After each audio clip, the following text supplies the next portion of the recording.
हाँ hello guys. तो आज हम पढ़ने वाले हैं बुक 2 में फर्स्ट चैप्टर जो है हमारा है share capital, issue of shares, issue and forfeiture of share. ये जो है सबसे इंपॉर्टेंट टॉपिक है। तो आज की इस रिवीजन वीडियो में आपको मैं फुल कंसेप्ट करवाऊंगा एग्जाम पॉइंट ऑफ व्यू से। तो प्लीज बने रहें इस वीडियो के साथ। अच्छा लगे तो लाइक शेयर जरूर करें। तो आइए हम स्टार्ट करते हैं आज के इस वीडियो को। तो शेयर कैपिटल, जैसा कि मैंने बताया हुआ है, शेयर कैपिटल क्या होती है? जब कंपनी को पैसे की नीड होती है तो कंपनी क्या करती है? शेयर इशू करती है। तो कंपनी जो है शेयर को इशू कर सकती है कितने टाइप से? 2 टाइप से इशू। साथ साथ नोट्स बनाते चलेगा। इशू एट पार होता है और दूसरा होता है at premium. Issue at par और दूसरा होता है बेटा एट प्रीमियम। पार मतलब क्या होता है? मान लो कोई सामान 10 रुपए का है और आप उस सामान को 10 रुपए पे ही बेच रहे हैं, तो ये होता है इशूड एट पार। कहने का मतलब है कंपनी जब 10 रुपए के शेयर को या जो भी उसकी फेस वैल्यू होती है उस पर इशू करती है तो उसे बोला जाता है इशू एट पार। तो इशू एट पार मतलब हो गया at face value, at face value, at face value.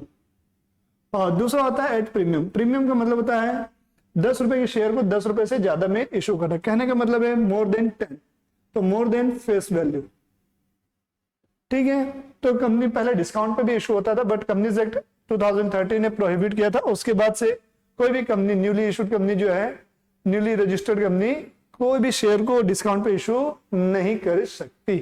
तो आइए अपन को पढ़ना क्या क्या है इस चैप्टर में। जो है हमें पढ़ना है मेन जो है जर्नल एंट्री समझनी है। क्या समझनी है बेटा? जर्नल एंट्री समझनी है। तो जर्नल एंट्री क्या क्या होंगी? पहला, मैं केस 1 लेके चल रहा हूं। पहला केस है case 1, issued at par. Issued at क्या बेटा? पार। मतलब जब कोई कंपनी शेयर को किस पे इशू कर रही है? पार पर इशू कर रही है, तब कौन कौन सी जर्नल एंट्रीज होंगी? तो पहली एंट्री होगी बेटा एप्लीकेशन मनी रिसिप्ट होने की। क्या चीज की बेटा? Application money receipt. तो नोट्स बनाते चलेंगे। Application money receipt, application money receipt होती है। तो एप्लीकेशन मनी रिसिप्ट होती है तो इसकी एंट्री याद करेंगे। Bank account debit, bank account debit to share application account. अगर इक्विटी शेयर है तो इक्विटी शेयर, प्रेफरेंस शेयर तो preference share. Share application account, share application account. ठीक है। पहले एंट्री क्या हो गई? Bank account debit to equity share application account या प्रेफरेंस शेयर कैपिटल जो भी है उसके। तो नरेशन लिखेंगे बीइंग एप्लीकेशन मनी रिसिप्ट। दूसरा होता है अभी जो एप्लीकेशन का पैसा है इसे ट्रांसफर करेंगे शेयर कैपिटल में। Transfer to share capital account, transfer to share capital account. ठीक है। इसकी एंट्री होगी, ये जो शेयर एप्लीकेशन क्रेडिट हुआ इसे डेबिट करेंगे। तो यहां मैं लिखूंगा share application account debit. Short में लिख रहा हूं बेटा, आप लोग पूरा डिटेल में समझेंगे। Share application account debit to share capital account, to share capital account. फिर इसके बाद होता है अलॉटमेंट ड्यू। तो तीसरी एंट्री होगी अलॉटमेंट ड्यू की, अलॉटमेंट ड्यू। तो अलॉटमेंट ड्यू जब होगा तो एंट्री क्या होगी? जिस भी चीज का पैसा लेना है उसे डेबिट करेंगे। तो अलॉटमेंट का पैसा लेना है इसलिए मैं क्या करूंगा? Share allotment account debit. तो यहां मैं लिखूंगा share allotment account debit, share allotment account debit to share capital account, to share capital account. ठीक है। अब अलॉटमेंट का पैसा मुझे मिलेगा तो चौथी एंट्री होगी अलॉटमेंट रिसिप्ट। अलॉटमेंट क्या हो गया? रिसिप्ट हो रहा है। अलॉटमेंट का पैसा आपको मिल रहा है तो पैसा आएगा। तो एंट्री क्या होगी? Bank account debit. क्या होगा बेटा? Bank account debit to share allotment account, to share allotment account. Bank account debit to share allotment account. Yes और नो? Okay, clear. अब इसके बाद आती है कॉल। कॉल ड्यू होगी, पांचवी एंट्री कॉल ड्यू होने की। पांचवी एंट्री बेटा कॉल ड्यू की, पांचवी एंट्री में लिख रहा हूं कॉल ड्यू होने की, कॉल ड्यू। अब मैंने बताया कॉल हो सकती है, तो ये जो कॉल होती है 3 टाइप से हो सकती है, फर्स्ट कॉल, सेकंड कॉल और फाइनल कॉल। तो मैं तीनों कॉल के लिए एक कॉमन लिख रहा हूं एंट्री। तो एंट्री होगी share call account debit, share call account debit to share capital account, to share capital account. और जो 6th एंट्री होगी, जो ये कॉल का पैसा मुझे रिसीव होगा, तो call amount received, call money received, call money received. तो बेटा सीधी सीधी बात है, जैसे अलॉटमेंट था तो उसकी जगह पे क्या लिख दिया मैंने, कॉल लिख दिया। अब कॉल का पैसा मिलेगा तो पैसा आएगा बेटा, तो सीधा सीधा बैंक अकाउंट डेबिट करेंगे आप, तो bank account debit to share call account, to share call account being call receive. अगर फर्स्ट कॉल होगी तो यहाँ लिखेंगे फर्स्ट कॉल, सेकंड कॉल है तो सेकंड कॉल, फाइनल कॉल है तो फाइनल कॉल।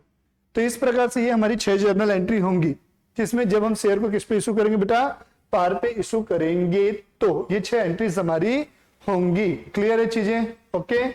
अब आगे आते हैं केस नंबर 2 पे, इशूड एट प्रीमियम पे। प्लीज इसको नोट डाउन कर लेंगे। तो अगर आप मान लो शेयर को आप प्रीमियम पे इशू करते हैं, किस पे इशू करते हैं, प्रीमियम पे इशू करते हैं बेटा, तो प्रीमियम पे जब आप शेयर को इशू करेंगे तो क्या होगा, तो लिखिएगा at premium, issued at premium, at premium, at premium. तो बेटा आपने कितनी एंट्री की थी, 6 एंट्री की थी। सारी एंट्री क्या होंगी, एज इट इज होगी। All the entries will be same except entry number 3। Entry number 3 क्या थी बेटा, ऐसी जो सेम नहीं रहेगी, अलॉटमेंट की थी। किसकी थी, अलॉटमेंट की थी, थर्ड एंट्री। तो मतलब क्या लिखोगे, सारी एंट्री सेम रहेगी एक्सेप्ट एंट्री नंबर 3। तो अपनी एंट्री क्या थी बेटा, शेयर अलॉटमेंट अकाउंट डेबिट, तो लिखेंगे शेयर अलॉटमेंट अकाउंट डेबिट, ठीक है। फिर 2 क्या लिखेंगे बेटा आप लोग, to share capital account, to share capital account, to security premium account, SPA security premium account, ठीक है। तो इस टाइप की हमारी एंट्रीज होंगी। बाकी सारी एंट्री सेम है एक्सेप्ट एंट्री नंबर कौन सी, 3, ठीक है। आगे बढ़िएगा। अब इसके बाद हम क्या करेंगे, concept of over subscription and under subscription समझते हैं। क्या समझते हैं, concept of over subscription and under subscription. Please देखिएगा, यहां तक हो गया, ठीक। तो आइएगा आगे बढ़ते हैं, concept of under subscription and over subscription. तो लिखिएगा ओवर सब्सक्रिप्शन, ठीक है। क्या लिखेंगे आप, over subscription, over subscription, over subscription, ठीक है। ओवर सब्सक्रिप्शन मतलब क्या था, ओवर मतलब ज्यादा। मान लो कंपनी ने शेयर इशू किए हैं, कितने इशू, कितने किए बेटा, इशू है 10,000 शेयर, और जो आपको एप्लीकेशन मिल रहे हैं बेटा वो मिल रहे हैं कितने शेयर के, 12,000 शेयर के। कितने शेयर के मिल रहे हैं, 12,000 के। मतलब क्या हुआ, कंपनी की जो है बेटा डिमांड अच्छी है, कंपनी की शेयर्स की डिमांड अच्छी है, मतलब कंपनी की कुछ गुडविल है, उसमें लोगों को ग्रोथ एस्पेक्ट नजर आ रहा है, इसलिए उसके खरीदने वाले ज्यादा हैं। तो क्या हो गया, ज्यादा लोगों ने अप्लाई किया है। तो यहाँ पर क्या हुआ बेटा, आपको 2,000 शेयर एक्स्ट्रा हुए, तो एक्स्ट्रा कितना हुआ, एक्सेस, एक्सेस कितना हुआ, 2,000 शेयर। तो ये जो 2,000 शेयर है इसे बोलेंगे ओवर सब्सक्रिप्शन। क्या बोलेंगे, ओवर सब्सक्रिप्शन, ठीक है।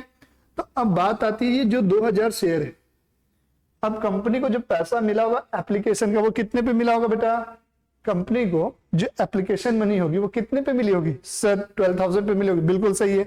मान के चलता हूं एप्लीकेशन है, ये जो इस पे एप्लीकेशन है बेटा 2 रुपए, अलॉटमेंट है 3 रुपए, अलॉटमेंट है 5 रुपए, चलो अलॉटमेंट ले लेता हूं 5 रुपए, और कॉल पे कितना रुपए है, 3 रुपए। इशू प्राइस कितना है, 10 रुपीज, इशू प्राइस है 10 रुपीज। अब अपन को इसकी एंट्री अगर पूछ ली जाए कैसे होगी, तो आप लोग कैसे करेंगे एंट्री, सुनिएगा। सबसे पहले एंट्री क्या होगी, कंपनी ने क्या किया बेटा, एप्लीकेशन मनी रिसीव की होगी, कितने शेयर पे, 12,000 शेयर पे रिसीव की होगी। कंपनी ने कितने पे रिसीव की होगी, 12,000 शेयर पे। तो एंट्री क्या होगी, बैंक अकाउंट डेबिट,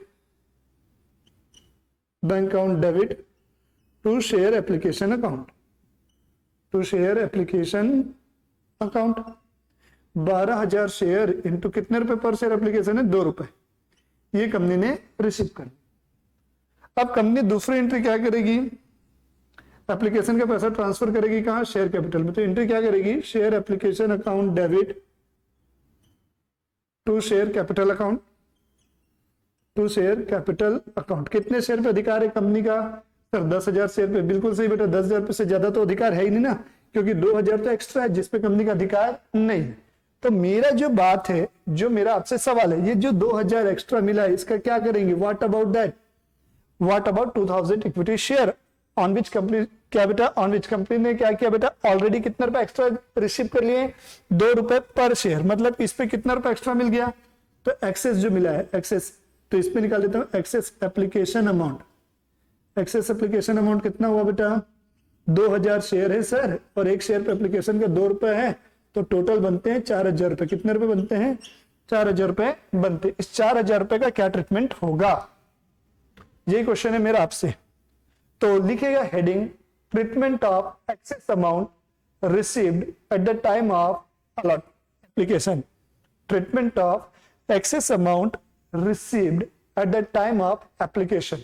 एप्लीकेशन के समय पे जब कंपनी को क्या बेटा एक्स्ट्रा पैसा मिल जाए तो उस एक्स्ट्रा पैसा का क्या करेंगे, ठीक है, लिखिएगा जल्दी से। तो समझिएगा कंपनी को कितने रुपए एक्स्ट्रा मिले बेटा, 4000 रुपए एक्स्ट्रा मिले हैं। कितने रुपए एक्स्ट्रा मिले हैं, 4000 रुपए। तो इसके 2 ट्रीटमेंट, पहला 2 ट्रीटमेंट लिखेंगे, 2 ट्रीटमेंट। 2 ट्रीटमेंट, पहला क्या है, रिफंड कर दो, पहला क्या कर दो, रिफंड। और दूसरा क्या बेटा, रिफंड करने से अच्छा है उसको हम आगे के लिए क्या कर सकते हैं, adjust at allotment. Adjust at allotment, adjust at allotment, ठीक है। ये 2 ट्रीटमेंट है। अगर आप रिफंड करोगे तो आपकी पॉकेट से क्या होगा बेटा, पैसे जाएंगे। तो किस चीज के पैसे जाएंगे, एप्लीकेशन के। तो क्या किया जाएगा, शेयर एप्लीकेशन अकाउंट डेबिट किया जाएगा। क्या डेबिट करेंगे यहाँ पर हम, share application account debit, share application account debit. तो पैसा आपकी पॉकेट से जाएगा यार, जाएगा तो क्या करोगे, credit what goes out, real account to bank account लिखोगे आप, टू बैंक अकाउंट, ठीक है, यस और नो, ओके, ठीक है। आपका 4000 रुपए क्या हो जाएगा यहाँ पे, रिफंड हो जाएगा, यहाँ लिखेंगे 4000, ठीक, 4000 पूरा वापस।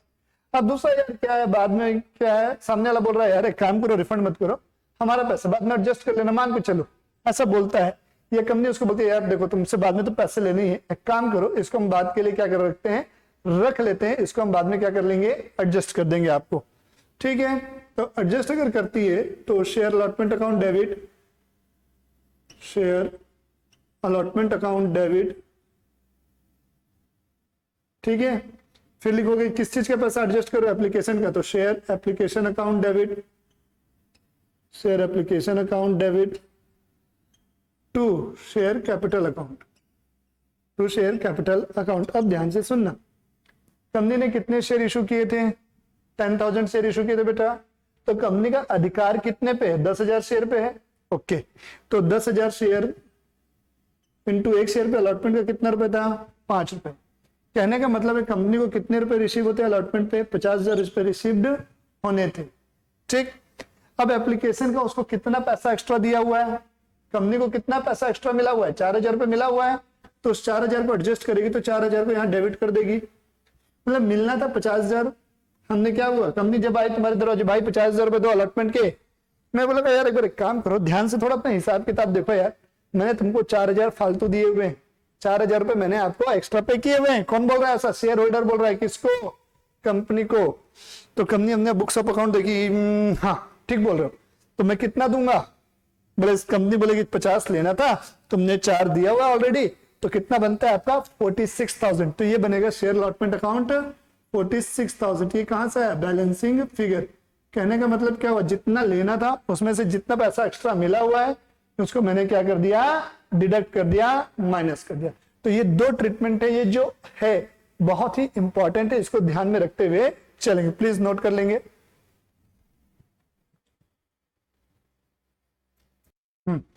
तो आते हैं अंडर सब्सक्रिप्शन पे। नेक्स्ट कंसेप्ट है अंडर सब्सक्रिप्शन। कौन सा सब्सक्रिप्शन है बेटा, under subscription, under subscription, under subscription. तो अंडर सब्सक्रिप्शन में क्या करना है, कुछ नहीं करना है। अंडर सब्सक्रिप्शन मतलब क्या है, जितना आपने इशू किया है उससे कम के लिए आपको क्या मिल रहा है बेटा, एप्लीकेशन मिल रहा है। मैंने इशू किया है, कितना किया इशू, मैंने इशू किया मैंने 10,000, कितने इशू किए मैंने, 10,000 शेयर इशू किए हैं। बट मुझे जो एप्लीकेशन मिल रहा है, मुझे मतलब कंपनी पर एप्लीकेशन कितना मिल रहा है, एप्लीकेशन मिल रहा है 12,000 शेयर के लिए, कितने हजार, सॉरी 12 बोल रहा, अंडर है ना, तो एप्लीकेशन मिला मान लो 9,000 शेयर्स के लिए, कितने शेयर्स के लिए, 9,000 शेयर्स के लिए।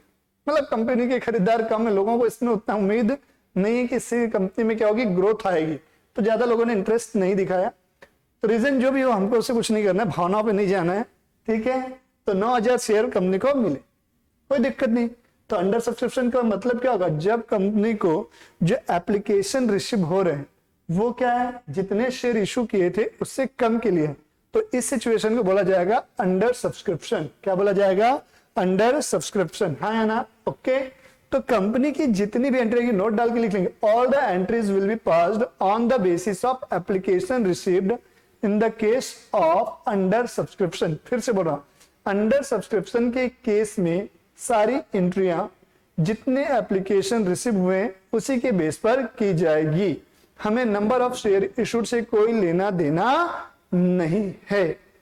ओके जी सर, ये ठीक है। तो अपना हो गया अंडर सब्सक्रिप्शन और ओवर सब्सक्रिप्शन।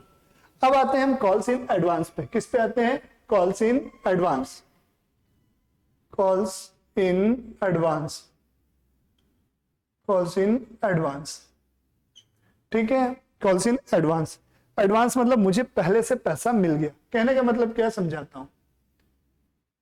जैसे ये आज है 1 जनवरी 2022, ये 1 जुलाई 2022, ठीक है, और ये 31 दिसंबर 2022।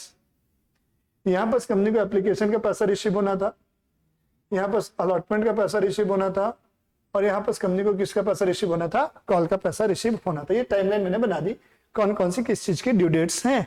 तो एप्लीकेशन मिलना था 1 जनवरी 2022 को, अलॉटमेंट मिलना था 1 जुलाई 2022 को, कॉल का पैसा मिलना था 31 दिसंबर 2022 को। ओके, अब मान लो एक शेयर होल्डर था मेरे जैसा, अच्छा आदमी था, मैंने बोला बहुत पैसा यार, एडवांस में ले लो पैसे पूरे, ठीक है। तो एक शेयर होल्डर ने क्या किया, अलॉटमेंट का पैसा, किसका पैसा, अलॉटमेंट का पैसा एप्लीकेशन पे दे दिया, या यूं बोलो कॉल का पैसा अलॉटमेंट पे दे दिया। चलो कॉल का पैसा को मैं ले लेता हूं, ठीक। कॉल का पैसा इसने क्या किया, अलॉटमेंट पे दे दिया। इन जनरल अलॉटमेंट होने के बाद ही वो पैसा एडजस्ट क्या होता है बेटा, दिया जाता है, ठीक है। एप्लीकेशन तो आ गए, मिलेगा नहीं मिलेगा पता नहीं है, ठीक है। तो कॉल का पैसा उसने क्या कर दिया, अलॉटमेंट पर दे दिया, ठीक। तो अब क्या होगा, सुनिएगा मेरी बात ध्यान से। तो ये जो है ड्यू होने से पहले कंपनी को पैसा रिसीव हुआ कि नहीं, हाँ सर ड्यू होने से पहले रिसीव हो गया। तो इसी को बोला जाता है बेटा कॉल्स इन एडवांस। तो इसकी जर्नल एंट्री क्या होगी, पहली जर्नल एंट्री जो बनेगी बेटा, इसकी जर्नल एंट्री पहली जो बनेगी, कंपनी के पास पैसा आएगा तो बैंक अकाउंट डेबिट होगा, बैंक अकाउंट डेबिट टू किसका पैसा आ रहा है, कॉल्स इन एडवांस। तो यहाँ पर यहाँ लिखेंगे to calls in advance account, क्या लिखेंगे, कॉल्स इन एडवांस अकाउंट, ठीक। पहली एंट्री हो गई।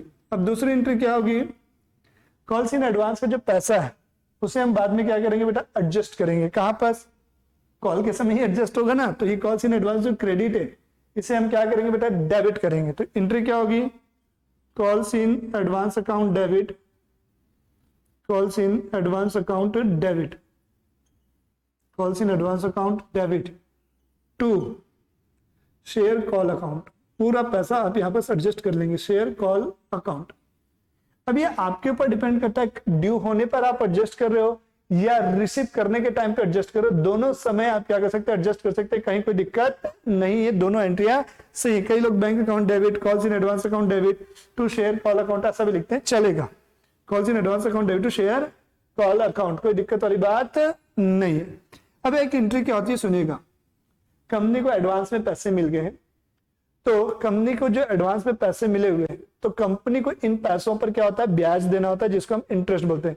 On calls in advance company will pay interest eight the rate of 12% per annum. तो इंटरेस्ट की एंट्री क्या होगी, कंपनी पे करेगी, कंपनी के घर से पैसा जाएगा, खर्चा है तो डेबिट करेंगे इसको, interest on calls in advance account debit, interest on calls in advance account debit to bank account, to bank account at the rate of 12% per annum. ये कंपनी की एंट्रीज होंगी कॉल्स इन एडवांस के case में। ये तीन adjust, ये तीन चीजें मेन जो है, ठीक है, अब आएंगे अपन कॉल्स इन अरियर पे, प्लीज इसको नोट डाउन कर लेंगे पहले। तो कॉल्स इन अरियर क्या होता है मैं समझा रहा हूं। Calls in arrear, calls in arrear, arrear मतलब ड्यू डेट पर आपने पैसा देने से इनकार कर दिया कि मैं पैसे अभी नहीं दे सकता, मैं आपको पैसे बाद में दूंगा। कहने का मतलब है अलॉटमेंट का पैसा आप कब पे करेंगे, कॉल पे पे करेंगे, मतलब ड्यू डेट पे आपको पैसा नहीं मिल रहा, तो इसी को हम क्या बोलते हैं, कॉल्स इन अरियर बोलते हैं। तो इसमें दो केस हो सकते हैं। पहला, इसमें जब जर्नल एंट्री करेंगे तो दो तरीके से कर सकते हैं। पहला, without opening calls in arrear account, without opening calls in arrear account, calls in arrear account, arrear account. और दूसरा क्या हो सकता है, by opening, by opening calls in arrear account, calls in arrear account, calls in arrear account है ना, ये दो एंट्री हम कर सकते हैं। ठीक है, विदाउट ओपनिंग और दूसरा क्या बेटा, by opening calls in arrear account. Okay ठीक है, आगे बढ़ते हैं, सुनिएगा। तो सर ये एंट्री कैसे होगी, चलिए इसको मैं एक एग्जांपल से समझाता हूं। एग्जांपल, शेयर इशूड है 10,000, शेयर इशूड 10,000, ठीक है, और इसका जो है बेटा एप्लीकेशन पे 2 रुपए है, अलॉटमेंट पे 5 रुपए है, ठीक है, और बाकी जो पैसा बचता है 3 रुपए वो है कॉल पे 3 रुपए। अब क्या है, ड्यू है मतलब 2,000 शेयर पे, amount due but not received, due but not received, NR मतलब not received at allotment on 2,000 shares, on कितने शेयर, 2,000 शेयर, ऑन 2,000 शेयर पे आपको पैसा नहीं मिला, मिला है लेकिन अभी नहीं मिला, मिलेगा बाद में मिलेगा, पर अभी नहीं मिला, मैं ये मान के चल रहा हूं। तो अगर मैं without opening calls in arrear account करूंगा तो पहली एंट्री क्या होगी, ड्यू होने की करेंगे। पहली एंट्री किस चीज की करेंगे, अलॉटमेंट ड्यू होने की। तो एंट्री क्या होगी, share allotment account debit, share allotment account debit to share capital account, to share capital account. Allotment पे ड्यू हो रहा है, कितने शेयर हैं, 10,000 शेयर पे पैसा लेना है भाई, एक शेयर पे कितना रुपए मिलना है मुझे, 5 रुपए, तो ड्यू कितना हो गया, 50,000। अब रिसीव करेंगे, क्या करेंगे, रिसीव करेंगे, तो एंट्री क्या होगी, bank account debit, bank account debit to, bank account debit to क्या क्या लिखेंगे, अलॉटमेंट का पैसा मिल रहा है ना बेटा, तो share allotment account, to share allotment account. अब बात आता है कितने शेयर से लिखोगे, आपको कितने शेयर पे पैसा नहीं मिला है, 2,000, लेना कितने पे था, 10, पर कितने पे नहीं मिला, 2 पे नहीं मिला, तो जितने शेयर पर आपको पैसा नहीं मिला उसे आप हटा दीजिए, माइनस कर दीजिए, मतलब 10,000 में से आप 2,000 क्या कर देंगे, माइनस कर देंगे, तो बचा कितना, 8,000 शेयर। तो 10,000 माइनस क्या, 2,000 इंटू कितना रुपए, 5 रुपए। अगर आप क्या करते हैं बेटा, विदाउट ओपनिंग करते हैं, क्या करते हैं, विदाउट ओपनिंग करते हैं। बट अगर आप ओपनिंग करते हैं कॉल्स इन अरियर अकाउंट, तब क्या होगा, ये, तो यहां लिखोगे share allotment account debit, share allotment account debit. अब यहां पर कॉल्स इन अरियर डेबिट हो जाएगा, क्या डेबिट हो जाएगा, calls in arrear debit, arrear account debit to share capital account, to share capital account. तो 10,000 शेयर पे आपको पैसा मिलना है, एक शेयर पे कितना रुपए मिलना है, 5 रुपए मिलना है अलॉटमेंट का। कॉल्स इन अरियर कितना हो गया, 2,000 शेयर पे पैसा नहीं मिला है, तो 2,000 इंटू कितना रुपए, 5 रुपए, और यहां पर कितना आ जाएगा, 8,000 इंटू 5 रुपए जो मिलना है आपको। अब जो मिला है एंट्री क्या होगी, bank account debit to share allotment account, तो दूसरी एंट्री क्या हो जाएगी, ये रहेगी 8,000 शेयर पे bank account debit to share. दूसरी एंट्री में कोई चेंजेस नहीं, पहली एंट्री में बस चेंजेस आएगा। अब बात आती है कॉल्स इन अरियर में एक और एंट्री, कॉल्स इन अरियर पे क्या होगा, इंटरेस्ट देना पड़ेगा, किसको, शेयर होल्डर को। तो कंपनी क्या करेगी, इंटरेस्ट लेगी, interest on calls in arrear, calls in arrear, calls in arrear. तो अब कंपनी को इंटरेस्ट मिलेगा, ठीक है, पहले एडवांस पे दिए तो अरियर पे हम कलेक्ट करेंगे, नहीं यार हक है हमारा, बिल्कुल लेंगे। तो एंट्री बनेगी क्या, बैंक अकाउंट डेबिट आएगा, इसलिए bank account debit to interest on calls in arrear, interest on calls in arrear, CIA लिख रहा हूँ कॉल्स इन अरियर को, bank account debit to calls in arrear. Clear हो गई चीजें? तो इस प्रकार से बेटा मैंने calls in advance, calls in arrear का कंसेप्ट आपसे डिस्कस किया, प्लीज नोट डाउन कर लीजिए।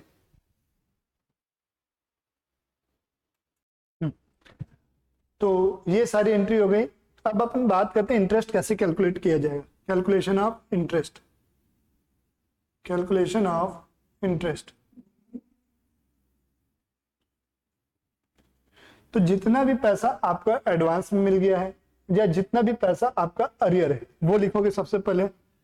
अमाउंट ऑफ एडवांस और arrear, amount of advance oblique arrear into rate upon 100। अगर एडवांस है तो 12%, तो 12 अपॉन 100, या अरियर हो तो 10 अपॉन 100 इनटू टाइम। अगर डेज में तो डेज अपॉन 365, वीक में है तो वीक डिवाइडेड बाय क्या होगा 52, अगर मंथ में है तो मंथ, जितने महीने का एडवांस है या अरियर है वो डिवाइडेड बाय 12।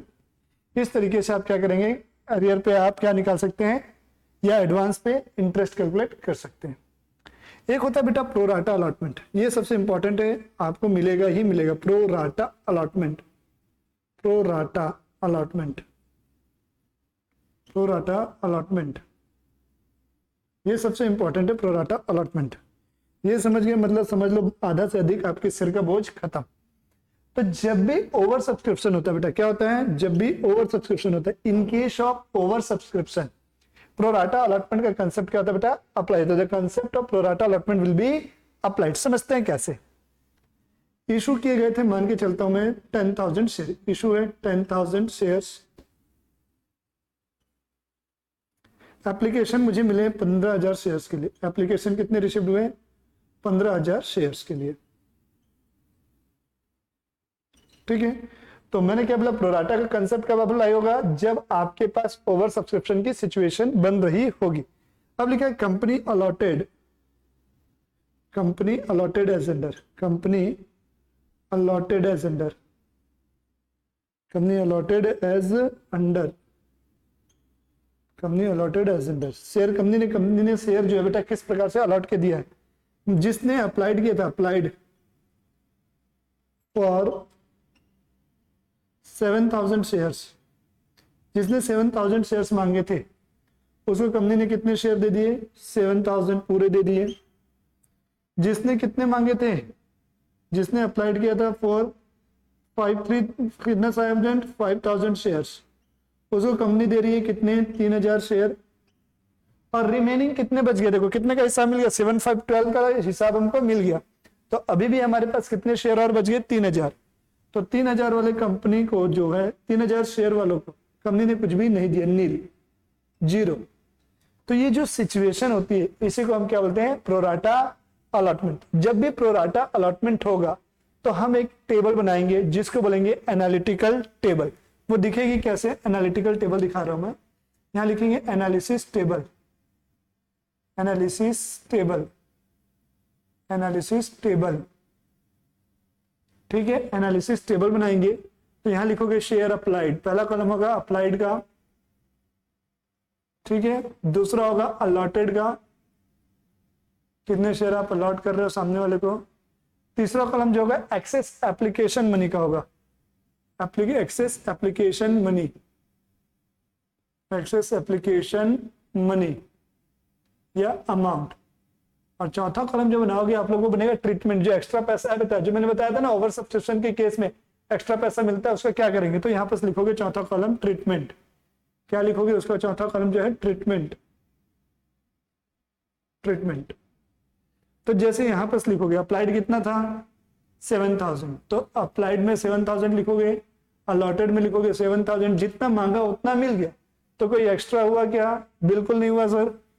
तो यहाँ पर हम क्या करेंगे, डैश, एक्सेस में कुछ भी नहीं आएगा, ठीक है, और ट्रीटमेंट में भी कुछ भी नहीं आएगा। अब जैसे 5,000 है, 5,000 को कितना दिया गया, 3,000, मतलब 2,000 शेयर पे आपका एक्स्ट्रा पैसा मिल गया। मान के चलते हैं एप्लीकेशन पर 2 रुपए था, मतलब 4,000 आपका एक्स्ट्रा मिला हुआ है। तो अगर कुछ शेयर पर पैसा मिल चुका है, ठीक है, 5,000 शेयर पर पैसा मिल चुका है और उन्हें कुछ शेयर अलॉट किए गए, किए बिल्कुल किए, 3,000 किए, तो इनके पैसे को unless otherwise specified in question, कहने का मतलब जब तक क्वेश्चन में कुछ नहीं बोले कि इस एक्स्ट्रा पैसा का क्या करना है, तो आप हमेशा उसे अलॉटमेंट पर, कहां पर, अलॉटमेंट पर एडजस्ट करेंगे। तो यहां मैं ट्रीटमेंट में लिखूंगा adjust at allotment, adjust at allotment.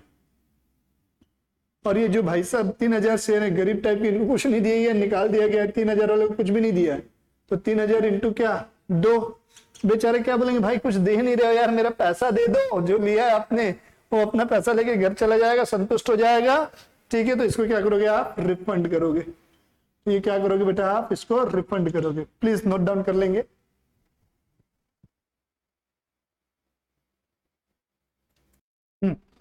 तो ये जितनी भी एंट्री थी बेटा हमने पढ़ी, ये तो हो गया हमने जब शेयर को कैश में इशू किया। कैश में मतलब हम तुमसे पैसा लेंगे और उसके बदले में हम शेयर तुमको दे देंगे। अब कई बार क्या होता है, कंपनी जो है शेयर को कैश के अलावा इशू करती है। अलावा मतलब क्या होता है, कंपनी ने मान लो तुमसे कोई एक फिक्स्ड एसेट खरीद लिया और कंपनी बोल रही है भाई हम इसके बदले पैसे नहीं देंगे, हम इसके बदले आपको अपनी कंपनी के शेयर देंगे। तो इसे बोला जाता है issue of share consideration other than cash. तो शेयर इशू ऑफ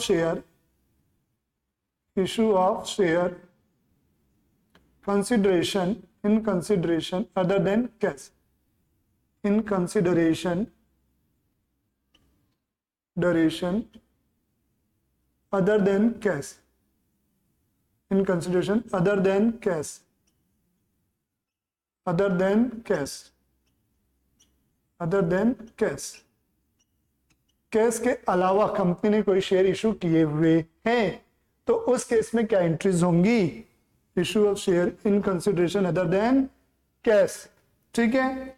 तो सबसे पहले एंट्री समझिएगा, purchase of fixed asset. Company तुमसे कोई फिक्स्ड एसेट खरीदेगी, तो यहां हम लिखेंगे परचेज ऑफ फिक्स्ड एसेट में पहली एंट्री होगी परचेज ऑफ फिक्स्ड एसेट की, purchase of fixed asset. Fixed asset कुछ भी हो सकती है, बिल्डिंग हो सकती है, प्लांट एंड मशीनरी कुछ भी हो सकती है, एफए मतलब fixed asset, purchase of fixed asset.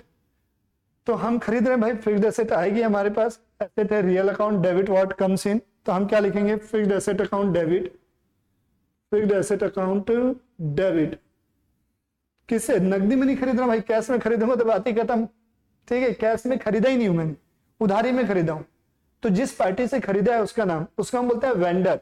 नाम नहीं दिया तो मैं लिखूंगा vendor, to vendor, to vendor जो भी होगा। अब इसको शेयर इशू करूंगा मैं, क्या करूंगा, issue share to vendor, issue shares to vendor, issue shares to vendor, issue shares to vendor. तो ये वेंडर क्रेडिट था, अब इसको शेयर इशू करूंगा तो हमारी लायबिलिटी क्या होगी, खत्म हो जाएगी। तो वेंडर डेबिट करेंगे बेटा, या वेंडर्स अकाउंट भी लिख सकते हो, vendor debit to share capital account, to share capital account, vendor account debit to share capital account. Clear है। अब बात आती है ये जो शेयर है ये हो सकता है पार पे भी इशू किए जा सकते हैं, और दूसरा क्या किए जा सकते हैं बेटा, प्रीमियम पे भी। किस पे इशू किए जा सकते हैं, पार और एट प्रीमियम। भाई कंपनी की रेपुटेशन अच्छी है, अब तो प्रीमियम पे देगी ना, पार पे दे के क्या करेगी। तो अगर पार पे देती है तो ये एंट्री होगी, ठीक है। अगर प्रीमियम पे देगी तो आप क्या करोगे, एक एंट्री ऐड कर दोगे, टू सिक्योरिटी प्रीमियम अकाउंट। क्या एंट्री करोगे, सिक्योरिटी प्रीमियम अकाउंट। अब बात आती है कि कंपनी को क्या करना होगा, इस केस में कितने नंबर ऑफ शेयर इशू किए वो कैलकुलेट करना होगा। तो वो कैलकुलेट कैसे होगा, तो यहां लिखेंगे calculation of number of share issued, calculation of number of share issued, share issued.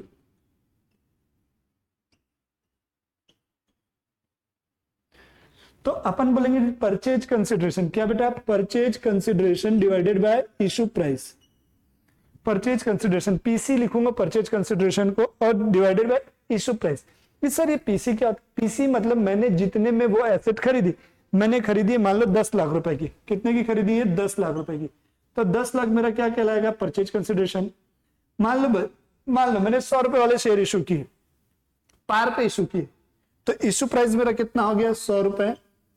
अगर मान लो इसे 20% प्रीमियम पे इशू करता, कितने परसेंट प्रीमियम पे, 20% प्रीमियम पे, तो 100 का 20% कितना होगा 20 रुपए, तो इसको ऐड कर दोगे 100 रुपए, मतलब उस शेयर का इश्यू प्राइस कितना बनेगा 120। तो यहां आप उसे डिवाइड करेंगे 120 से, मतलब 10 लाख डिवाइडेड बाय 120, तो ये जो आएगा यहां पर निकल के आएगा नंबर ऑफ शेयर इशूड। तो ये बहुत ही इंपॉर्टेंट कंसेप्ट है। एक और कुछ इंपॉर्टेंट कंसेप्ट और है वो बता रहा हूं। अगर प्रमोटर को शेयर इशू करती है, इशू शेयर टू प्रमोटर को, जो कंपनी के स्टार्टिंग जो सेटअप करते हैं कंपनी को, उनकी सेवाओं के लिए दिया जाता है प्रमोटर को, तो इसको अपन इनकॉर्पोरेशन एक्सपेंस भी बोल सकते हैं या गुडविल, उनकी गुडविल के अगेंस्ट। तो इसको हम लिख सकते हैं goodwill account debit, goodwill account debit, या प्रिलिमिनरी एक्सपेंस, प्रिलिमिनरी एक्सपेंस, या इसी को बोल सकते हैं incorporation expense, incorporation expense, incorporation expense debit to share capital account. Same चीज अंडर राइटर को भी देते हैं। किसको देते हैं बेटा, अंडर राइटर को भी अगर आप शेयर इशू करते हैं तो अंडर राइटर क्या होते हैं बेटा, अंडर राइटर का मतलब क्या होता है सुनिएगा। जैसे कंपनी ने 10 लाख शेयर इशू किए, कितने शेयर इशू किए हैं 10 लाख शेयर इशू किए कंपनी ने, तो कंपनी के पास क्या होता है, कुछ लोग एक बड़े जो फाइनेंशियल इंस्टीट्यूशन होते हैं या जो बड़े लोग होते हैं जो ब्रोकरिंग का काम करते हैं, ब्रोकिंग का, वो कंपनी के पास आते हैं और कंपनी को बोलते हैं यार देख भाई हम तेरे शेयर इतने शेयर बिकवा देंगे। मान लो कंपनी ने इशू किए थे 10 लाख शेयर, तो एक आया बेटा एक अंडर राइटर ए आया, बोला मैं तेरे 2 लाख शेयर क्या कर दूंगा, सेल आउट कर सकता हूं, अगर पब्लिक नहीं लेगी ना वो शेयर मैं लूंगा, उसके बदले में मुझे कमीशन दे देना। तो कंपनी भी बोलती है ठीक है ये भी अच्छा है। तो कई बार कंपनी इनको उनके लिए क्या करती है बेटा, कमीशन के बदले या किसी अन्य प्रकार से उनको शेयर इशू कर देती है। तो इसको बोला जाता है issue of share to underwriter. Underwriter की मीनिंग कंप्लीट समझ में आई बेटा। ऐसे लोग जो कंपनी से क्या कहते हैं बेटा, बल्क में शेयर ले लेते हैं और वो पब्लिक को बेचने का काम करते हैं। अगर पब्लिक उन शेयर्स को नहीं खरीद पाती है तो वो शेयर कौन रखता है, अंडर राइटर रखता है, और उसे कंपनी क्या करती है, कमीशन देती है। ठीक है, तो अपन को उतना डिटेल में नहीं जाना है। अगर अंडर राइटर को दे रही है तो किसके लिए दे रही है, उनके कमीशन के लिए दे रही है मान लो, तो अंडर राइटिंग कमीशन, यूसी लिख रहा हूं, underwriting commission account debit to share capital account, to share capital account. ठीक है, हाँ या ना। तो इस प्रकार से हमारा क्या होता है बेटा, ये जो शेयर कैपिटल में इशू ऑफ शेयर जो था, कंसिडरेशन अदर देन कैश, ये कंप्लीट होता है। ठीक है, अब आते हैं परचेज ऑफ बिजनेस के केस में। Purchase of business, purchase of business, जैसे अभी आज देख रहे हो यार, मुकेश अंबानी को देख रहे हो, गौतम अदानी को देख रहे हो, दुनिया की हर कंपनी को बेटा क्या कर रहे हैं, खरीदने में लगे हुए। ठीक है, दूसरी कंपनी के बिजनेस को तुरंत क्या कर रहे हैं, टेक ओवर कर रहे हैं। तो उस केस में हम कौन कौन सी एंट्री पास करेंगे, उनका वैल्यूएशन कैसे होगा, आते हैं। वैल्यूएशन नहीं समझना है बेसिकली, वो तो बात का काम है। परचेज ऑफ बिजनेस, तो जितनी एसेट आपने खरीद ली उनकी, यानी एक्वायर्ड कर ली, खरीद क्या ली, बेसिकली एक्वायर्ड कर रहे हैं, टेक ओवर कर रहे हैं। तो जितनी एसेट आपने टेक ओवर की, तो एसेट अकाउंट डेबिट, उन एसेट्स का नाम लिखेंगे individually, asset account debit to जो जो लाइबिलिटी आपने खरीद क्या की बेटा, टेक ओवर की, to liability account, to liability account. और जिस कंपनी से खरीदी उसका नाम, मान लो ए से खरीदी है तो टू ए लिमिटेड। ठीक है, मान लो मैंने क्या किया, ए से खरीदा है तो टू ए लिमिटेड। ठीक है, अब क्या होगा, मान लो समझना, ये जो है परचेज कंसिडरेशन बोलते हैं, डिसाइड होता है सौदा में कितने में खरीद ला। मान लो कंपनी की जो एसेट्स थी, कंपनी की एसेट थी 10 लाख रुपए की, लाइबिलिटी थी कितने की, 3 लाख रुपए की। सौदा तय हो रहा है, सौदा तय हुआ, सौदा जो ट्रांजेक्शन सेटलमेंट होता है, सौदा तय हुआ। तय मतलब फिक्स हुआ कि भाई हम इसके बदले तुमको 12 लाख रुपए देंगे। बोले कितने रुपए देंगे, 12 लाख रुपए देंगे। तो ये 12 लाख रुपए आपका क्या हुआ, परचेज कंसिडरेशन हुआ। क्या हुआ, कंपनी के लिए परचेज कंसिडरेशन। तो ए लिमिटेड से खरीद रहा हूं तो यहां मैं लिख दूंगा 12 लाख। लाइबिलिटी भी कितने की हो गई, 3 लाख। एसेट कितने की आई, 10 लाख रुपए। अब आप एक चीज देखो, कंपनी ने कितने रुपए की नेट चीज खरीदी, कंपनी के पास नेट कितना एसेट आया। सर 10 लाख की एसेट थी, 3 लाख की लाइबिलिटी थी, मतलब 10 में से 3 तो हमको दूसरों को देने में चला गया, तो हमारे हाथ में कितना बचा, 7 लाख। तो नेट एसेट कितनी हुई, नेट कितने का हुआ बेटा 7 लाख। 7 कैसे है 10 minus 3 is equal to 7 lakh. और इस 7 लाख के बदले में आप कितना रुपए देने को रेडी है बेटा 12 लाख रुपए आप देने को रेडी है। इट मींस कि आप 5 लाख रुपए सामने वाली कंपनी को क्या कर रहे हैं एक्स्ट्रा पे कर रहे हैं। तो जो एक्स्ट्रा पे करेंगे उसको हम यहाँ गुडविल अकाउंट डेबिट करके लिखेंगे। क्या नाम लिख के लिखेंगे गुडविल अकाउंट डेबिट। कितना रुपए 5 लाख। अगर यही चीज कंपनी ने कितने में खरीदी होती 6 लाख रुपए में। कितने में खरीदी होती 6 लाख रुपए में, तब क्या होता एसेट कितने की है 10 लाख। ठीक है गुडविल तो कुछ हानि नहीं है। लायबिलिटी कितने की है 3 लाख। और कितने रुपए दूंगा बोल रहा है मैं उसके बदले 6 लाख दूंगा। तो सस्ते में खरीद रहा हूं ना यार। मतलब मैं तुम्हारे 7 लाख के बदले कितने रुपए देने को रेडी हूं केवल और केवल 6 लाख रुपए। इट मींस आपकी चीजों को मैं क्या कर रहा हूं सस्ते में खरीद रहा हूं। तो उसको कैपिटल रिजर्व बोलेंगे। 1 लाख रुपए को क्या बोलेंगे कैपिटल रिजर्व। ठीक है कितने रुपए कैपिटल रिजर्व अकाउंट कितना रुपए 1 लाख रुपए। तो इस प्रकार से एंट्री। अगर आपकी गुडविल आई महंगे में खरीदे तो गुडविल डेबिट होगा, सस्ते में खरीदे तो कैपिटल रिजर्व डेबिट होगा सॉरी क्रेडिट होगा। जब आप फाइनली उसे जब शेयर इशू करेंगे तो ए लिमिटेड डेबिट होगा टू शेयर कैपिटल अकाउंट। तो ये है share issue purchase of business के केस में। ये सबसे इंपॉर्टेंट था। ठीक है नोट डाउन कर लेंगे इसे भी। हम आते हैं नेक्स्ट मोस्ट इंपॉर्टेंट कंसेप्ट है फॉरफीचर का। बेटा ये समझ लो ये एग्जाम में कंपलसरी 8 मार्क्स के क्वेश्चन में आने वाला है। कितने मार्क्स के क्वेश्चन में आने वाला बेटा 8 मार्क्स के क्वेश्चन में आएगा आपका फॉरफीचर। किसका आएगा बेटा फॉरफीचर का क्वेश्चन कितने मार्क्स में आएगा 8 मार्क्स में आएगा। तो समझते हैं सबसे पहले ये फॉरफीचर क्या होता है बेटा। ठीक है forfeiture of share most important concept है बेटा ये फॉरफीचर। फॉरफीचर फॉरफीचर को हिंदी में बोलते हैं जब्त करना। क्या करना बेटा जब्त कर लेना जब्ती करना। इसको मैं थोड़ा दूसरे एग्जांपल से समझाता हूं। जैसे बेटा आप लोग मोबाइल फोन खरीदते हैं या गाड़ी खरीदते हैं इंस्टॉलमेंट में। मान लो आपने एक 4 व्हीलर खरीदी है बेटा। एक मान लो तुमने एक 4 व्हीलर खरीद ली 4 चक्का 4 व्हीलर। ठीक है कार खरीद ली आपने 4 व्हीलर। ठीक है कार खरीदी 10 लाख रुपए की। कितने रुपए की 10 लाख की। आपने मान लो अब 10 लाख पूरे कैश में नहीं खरीद रहे मतलब इंस्टॉलमेंट में खरीद रहे हैं। तो कुछ पैसा आपको एडवांस में देना होता है जिसको हम डाउन पेमेंट बोलते हैं। अगर याद हो किसी घर में कार खरीदी भी गई होगी तो देखे भी होंगे। तो डाउन पेमेंट मान लो उसने 4 लाख रुपए कर दी। अब बची कितनी 6 लाख। तो इंस्टॉलमेंट बन गई 6 इंस्टॉलमेंट बन गई 6 ईयरली इंस्टॉलमेंट बन गई 1 लाख रुपए की। 1 लाख कितनी इंस्टॉलमेंट 6 ईयर में। ठीक है कोई दिक्कत नहीं। पहली instalment paid, second instalment paid, third instalment paid, चौथी मांगा नहीं दिया, पांचवी मांगा नहीं दिया। बोले बस हो गया है। अब क्या करो यार इससे बर्दाश्त नहीं हो रहा। तो कंपनी क्या करेगी जिससे उसने गाड़ी खरीदी थी। ठीक है मैंने मान लो कंपनी से गाड़ी खरीदी थी तो अब मेरी कार को आएंगे कंपनी के कुछ आदमी और वापस क्या करेंगे उठा के ले जाएंगे। ये जो कार है इसको उठा के ले जाएंगे। तो इसी को बोलते हैं फॉरफीचर। मतलब अगर कोई पर्सन अपने ड्यू अमाउंट को क्या नहीं करता बेटा पे नहीं करता है तो उसकी जो भी एसेट होती है कंपनी क्या कहती है बेटा खींच के ले जाती है वापस ले जाती है।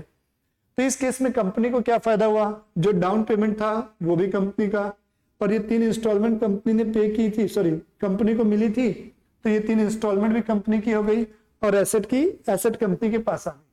तो कुल मिला के नुकसान किसका हुआ बेटा पार्टी का नुकसान हुआ। तो उसी प्रकार होता है शेयर के केस में। फॉरफीचर में क्या होगा शेयर के केस में अगर ड्यू अमाउंट की पेमेंट नहीं करते हो किसकी ड्यू अमाउंट की अगर पेमेंट नहीं होती है तो कंपनी को यह अधिकार है कि कंपनी उस शेयर होल्डर के शेयर को क्या कर सकती है जब्त कर सकती है जिसको हम क्या बोलते हैं फॉरफीचर बोलते हैं। ठीक है ओके फॉर एग्जांपल जैसे 10 रुपए का एक शेयर है। कितने रुपए का एक शेयर है 10 रुपए का। आपने क्या किया एप्लीकेशन में क्या 3 रुपए, अलॉटमेंट पे 5 रुपए और कॉल पे कितना बेटा 2 रुपए। कॉल पे कितना 2 रुपए। इतने अपन ने डिमांड की थी कंपनी ने। एक शेयर होल्डर था मिस्टर एक्स। कौन था मिस्टर एक्स। ठीक है कंपनी ने उससे मांगे थे पूरे पैसे मांग लिए। तो ये क्या किया अलॉटमेंट का पैसा नहीं दिया। क्या नहीं दिया allotment not paid, first call not paid, ये दोनों चीजें नहीं दिया। तो कंपनी इन चीजों की पेमेंट न करने के कारण इसके शेयर को क्या कर लेगी, जब्त कर लेगी, जिसको हम फॉरफीचर बोलेंगे। ओके, तो ये चीजें होती हैं। तो जो पैसा कंपनी को मिल चुका है, मिला कितना भाई साहब को, 3 रुपए, तो इसको ट्रांसफर करेंगे फॉरफीचर अकाउंट में। कहां ट्रांसफर करेंगे, शेयर फॉरफीचर अकाउंट में। ओके, ठीक है। आइए अब इसको मैं जर्नल एंट्री समझाता हूं। क्या समझाता हूं, इसकी जर्नल एंट्री। तो जर्नल एंट्री समझते हैं। अगर मान लो कंपनी ने जो शेयर है अलग अलग तरीके से इशू होते हैं बेटा, पार पे भी होते हैं, प्रीमियम पे भी होते हैं। तो फॉरफीचर कब कर रहे हैं, मान के चलता हूं forfeiture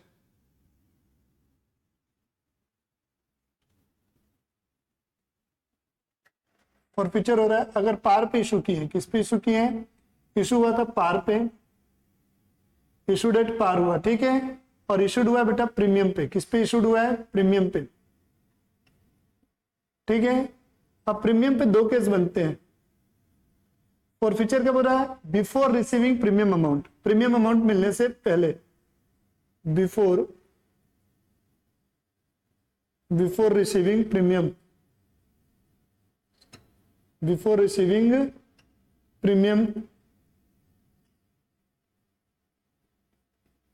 before receiving premium.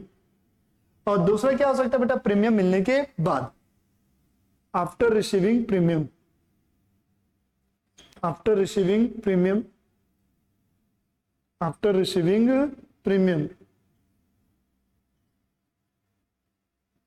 After receiving premium, ठीक है। इनके बाद कंपनी ने क्या किया, इनके शेयर्स को फॉरफिट कर लिया। तो अगर मान के चलता हूं पार पे इशू हुए थे, किस पे इशू हुए थे, पार पे, तो एंट्री क्या होगी, share capital account debit, share capital account debit to share forfeiture account. क्या बेटा, to share forfeiture account. Share forfeiture मतलब जितना पैसा कंपनी को मिला है वो कंपनी के लिए क्या हुआ बेटा, फायदा हुआ। तो फायदे को क्या किया जाता है, क्रेडिट किया जाता है। तो टू शेयर फॉरफीचर अकाउंट, क्या लिखोगे यहाँ, to share forfeiture account, share forfeiture account, to calls in arrear account, क्या लिखोगे यहाँ, to calls in arrear, to calls in arrear account.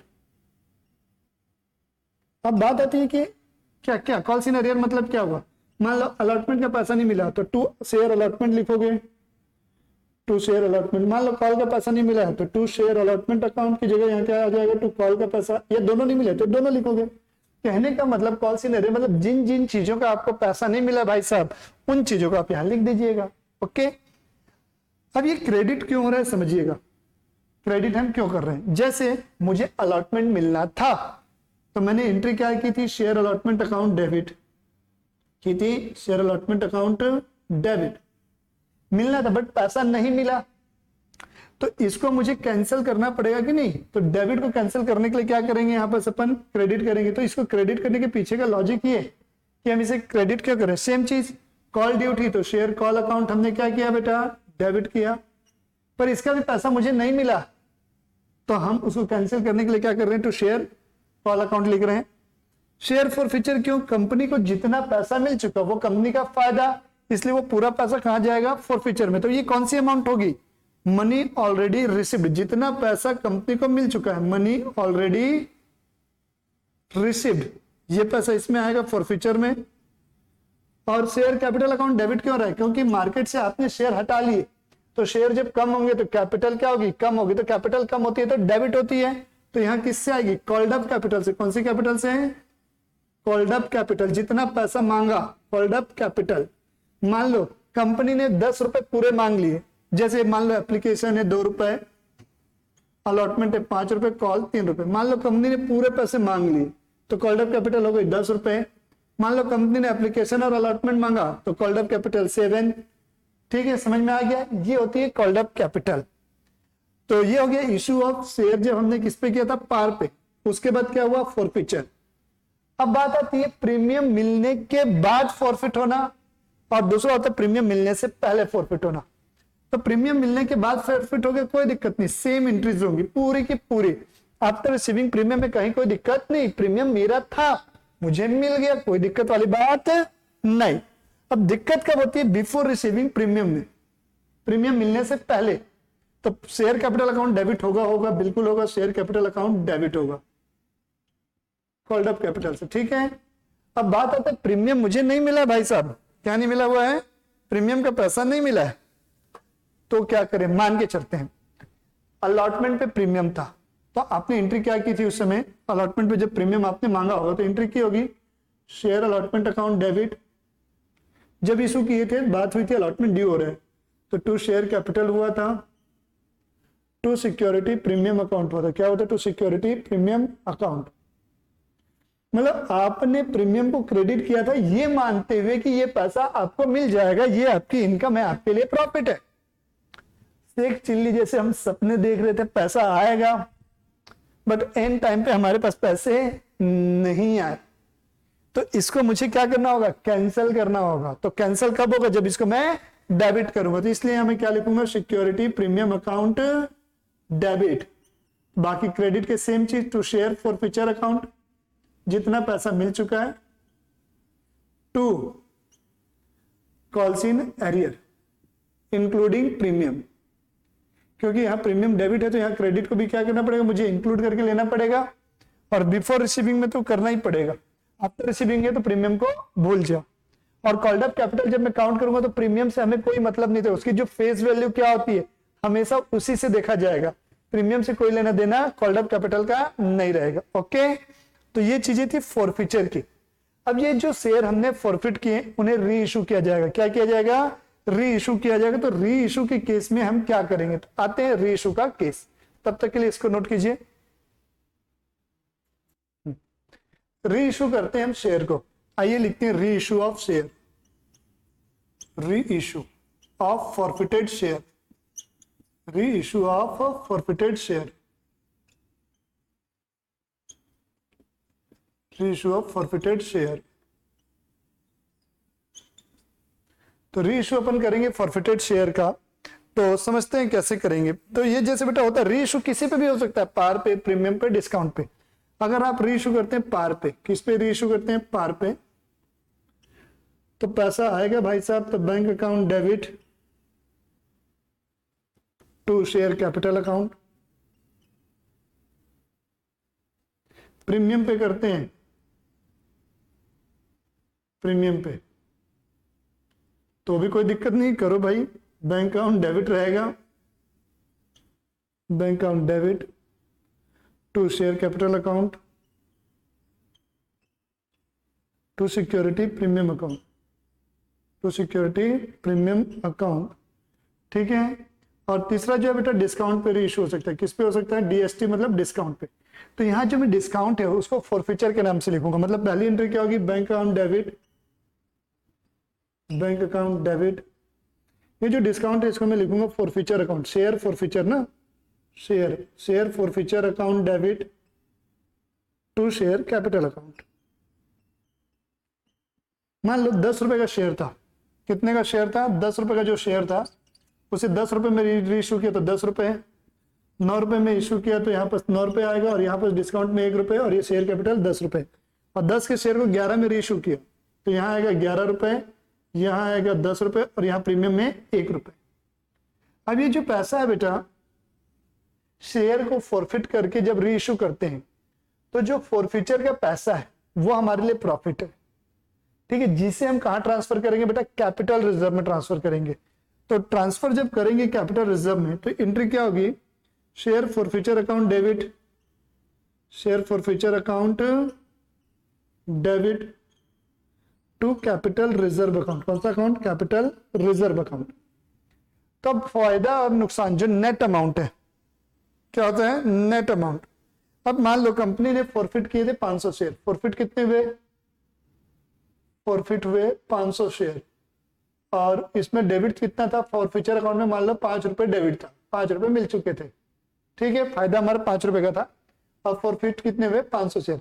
अब कंपनी के पास दो ऑप्शन है, या तो पूरे के पूरे शेयर रीइशू कर दे, रीइशू फुली, रीइशू कितना कर दिया 500 मान लो पूरे के पूरे, और मान लो पार्शियली कर रहा है, पार्शियल, पार्शियल, ठीक है, मान लो इसमें से 300 शेयर रीइशू किया, हो सकता है 400 का, मतलब पूरे 500 नहीं कर रहा है, ठीक। तो अब इस केस में क्या होगा सुनिएगा, मान लो रीइशू किया हूं 4 रुपए में, जो भी रीइशू जो है मान लो डिस्काउंट पे 2 रुपए डिस्काउंट पे रीइशू किया है, ठीक। तो आप देखेंगे फायदा कितना रुपए एक शेयर पे आपको हुआ, क्रेडिट है मतलब क्या हुआ, 2 शेयर फॉरफीचर है। इट मींस कि ये जो पहली एंट्री में शेयर फॉरफीचर आपका क्रेडिट हुआ था वो 5 रुपए से था, तो वो 5 रुपए आपको मिल चुके थे, तो वो आपका फायदा था। अब उस शेयर को रीइश्यू कर रहा हूं 2 रुपए डिस्काउंट पे, तो ये हमारा क्या हुआ, लॉस हुआ। ये आपका फायदा था, 5 रुपए फायदा था और लॉस कितने रुपए का हुआ, 2 रुपए का। तो नेट फायदा कितने रुपए का हुआ, 3 रुपए का हुआ।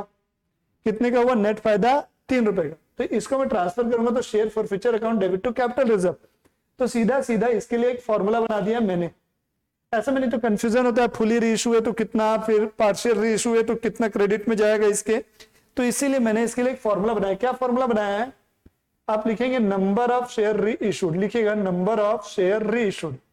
तो यहाँ फुली और पार्शियल वाला कंसेप्ट लगाने का काम ही नहीं है, टेंशन ही नहीं है, सोचना ही नहीं है, नहीं तो आधा दिमाग वहीं पर चले जाएगा आपका कि क्या हो रहा है। नंबर ऑफ शेयर री इशूड, ठीक है, इसको इनटू करोगे क्रेडिट पर शेयर इन फॉरफीचर, क्रेडिट पर शेयर इन फॉरफीचर मतलब हमारे केस में कितने रुपए था, 5 रुपए था, माइनस डेबिट पर शेयर, डेबिट पर शेयर इन फॉरफीचर कितना रुपए था, 2 रुपए। तो नेट फायदा कितने का हुआ, 3 रुपए। अगर 500 शेयर रीइश्यू करते पूरे तो 500 इंटू कितना, 3 हो जाता। अगर कंपनी ने रीइश्यू किया 300 तो कंपनी को नेट फायदा कितना होता, 200 शेयर रीइश्यू है तो 200 इंटू 3। तो ये आपको ज्यादा इजी पड़ेगा। तो इस प्रकार से आप इसको मेंटेन करते हुए चलेंगे। कुछ मिसलेनियस कंसेप्ट्स बचे हुए हैं वो मैं डिस्कस कर लेता हूं, पहले इसको नोट डाउन कर ले। यहां तक फॉरफीचर अपना पूरा कंप्लीट होता है, ठीक है, पूरा कंप्लीट हो गया। अब मैं थोड़ा सा एक आपको बेसिक्स शुरू में बताना चाहिए था जो मैंने नहीं बताई, अभी बता रहा हूं। जब कंपनी शेयर इशू करती है, कंपनी क्या करती है, इशू करती है शेयर्स को, तो इसमें 2 ऑप्शन होते हैं। एक क्या होता है बेटा, लमसम में पैसा मांग ले, लमसम में पूरा पैसा ले ले, या इंस्टॉलमेंट में मंगा ले। तो जो मैंने पढ़ाया है वो आपको इंस्टॉलमेंट वाला पढ़ा दिया। लमसम में अगर मिले तो कोई दिक्कत ही नहीं, पूरा पैसा एक बार में मिल जाएगा। एक एंट्री होगी पहली, bank account debit to share application and allotment, share application and allotment. और दूसरा क्या होगा, जब इसको आप ट्रांसफर करोगे तो शेयर एप्लीकेशन एंड अलॉटमेंट क्या हो जाएगा, ये डेबिट हो जाएगा टू शेयर कैपिटल, बस। और इंस्टॉलमेंट मैंने बता दिया। अगर प्रीमियम पे रहेगा तो प्रीमियम को आप यहां दिखाओगे टू सिक्योरिटी प्रीमियम, और कोई एंट्री नहीं। अब प्रोराटा के केस में क्या होता है, अगर अपन को अप्लाइड दिया रहता है, क्या दिया रहता है, अप्लाइड और अलॉटेड, क्या दिया होता है, अप्लाइड।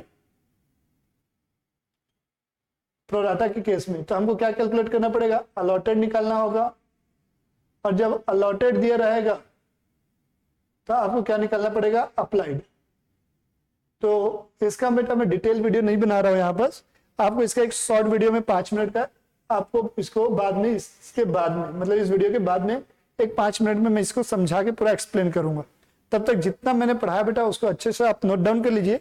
अगले वीडियो में मैं मॉडल टेस्ट पेपर जो आपका आया है अरिहंत का अभी के एग्जाम के लिए, उसके कुछ क्वेश्चंस आपको मैं प्रैक्टिस करवाऊंगा, जिससे क्या होगा बेटा, आपका पूरा री इशू, फॉरफीचर, सारी चीज, ईच एंड एवरीथिंग, पूरी चीजें कवर हो जाएंगी। Okay, tata bye bye, thank you.